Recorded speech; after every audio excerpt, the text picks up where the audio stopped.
The death certificates could contain perhaps 2 truths and a lie, sometimes 1 truth and 2 lies. Place of death was always a lie. Cause of death was usually a lie. Heart failure, pneumonia, nothing at all, but sometimes the truth. Cause of death, execution.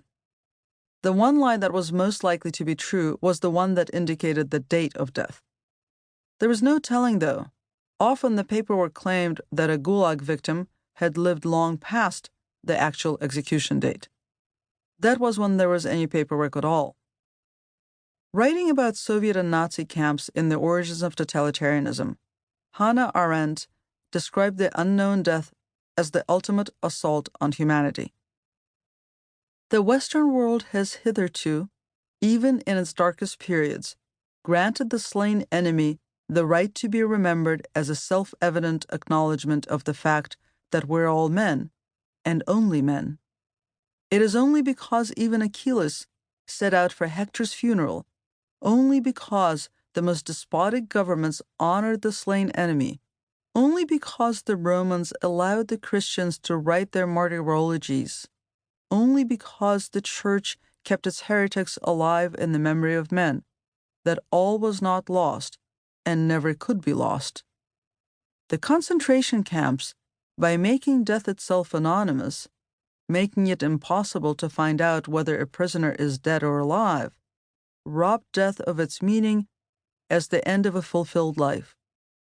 In a sense, they took away the individual's own death, proving that henceforth nothing belonged to him and he belonged to no one.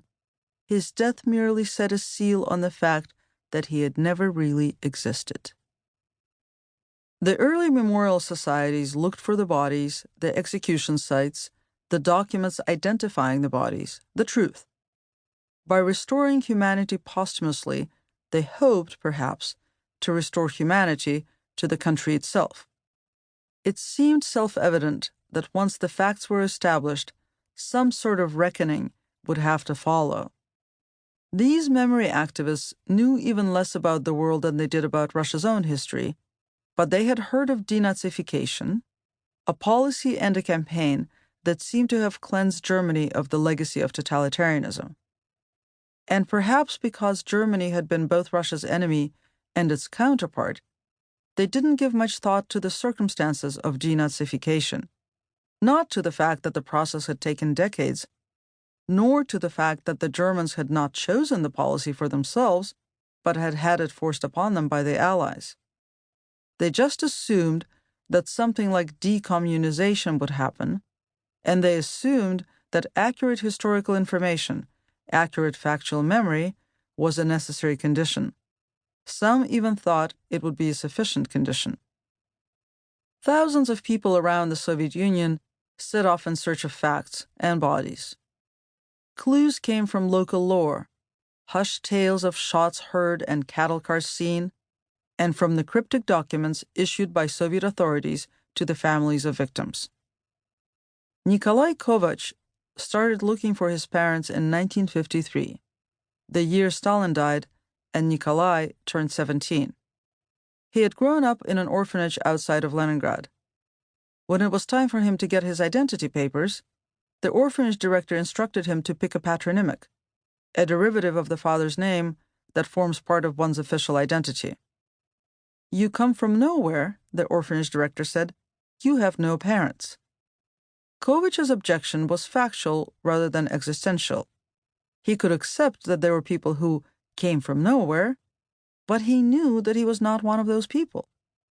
He had an unusual last name, and this meant that someone, somewhere, had to know something about him.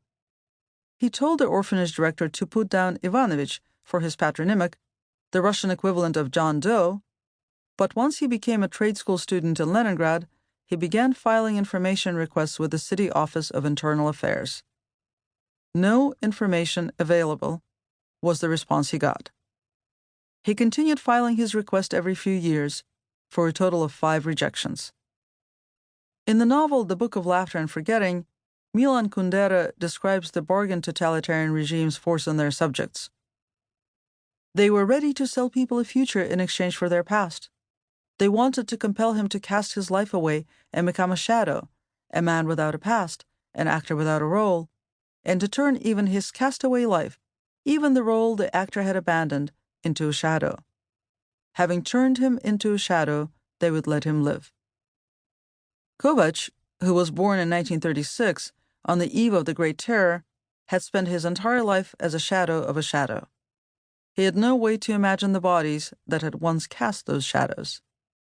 By the time I met him in 1997, he had come to believe that he had been subjected to a specific, circumscribed process. I was depersonalized, he told me.